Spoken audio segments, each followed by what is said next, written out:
Eric Mkunzi. Konga vizuri kwa Saddam. Saddam kule anapanda Innocent. Ana mpira. Pigo!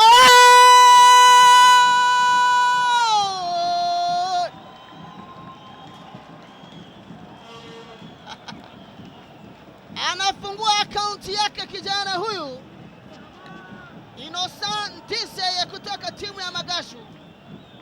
Anaandika bao la kwanza. Innocent Tiseye alimpokonya mpira Saddam Nyandwi, akaingia kati, kunjua mguu na kuachilia mkwaju. Yavu akatikisa kijana huyo. Angalia kosa lilivyotokea huko. Saddam alijaribu kuweka mpira kwenye gamba la kifua, akashindwa control. Innocent akapanda vizuri kwa utulivu, akaachilia mkwaju na kuweka mpira kimiani. Innocent Tiseye sinzi igitego cye cya mbere mu ikipe ya Mukura Victory Sport. Hariya Saddam yazubaye hari duhainda umutoza rero ngaha bira kindi ku mipira y'imiterekano tumenyereye Rutanga arafite Chiza Hussein. Chiza Hussein pira garukariya. Attention katirebe Innocent. Shot!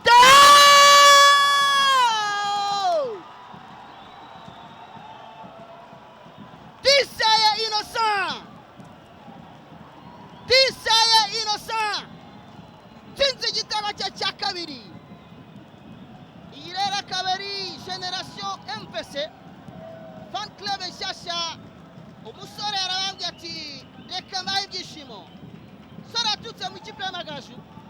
Match ya mbere akiye comme titulaire.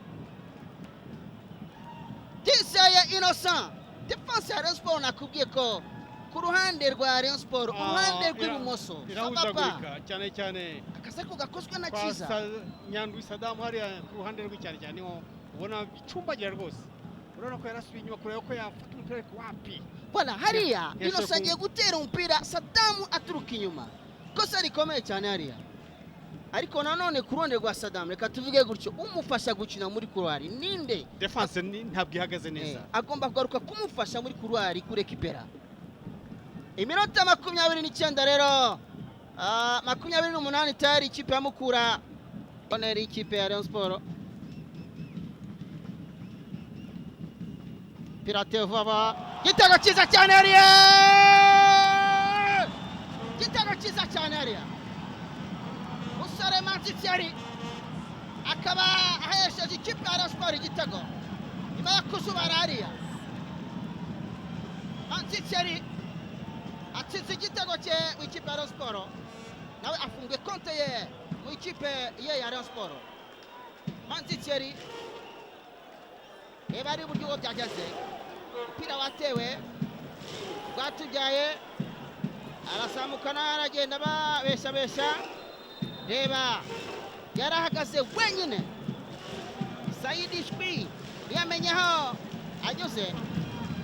Manzitseri uteye mu nguni hariya, urabona ko yarabonye. Gura dekoderi ya Azam TV ku mafaranga 50 yonyine, tukongera ifatabuguzi ry'amezi 2 kuri buke ya Azam Play.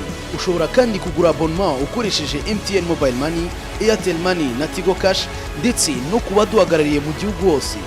Azam TV, imyidagaduro kuri bose.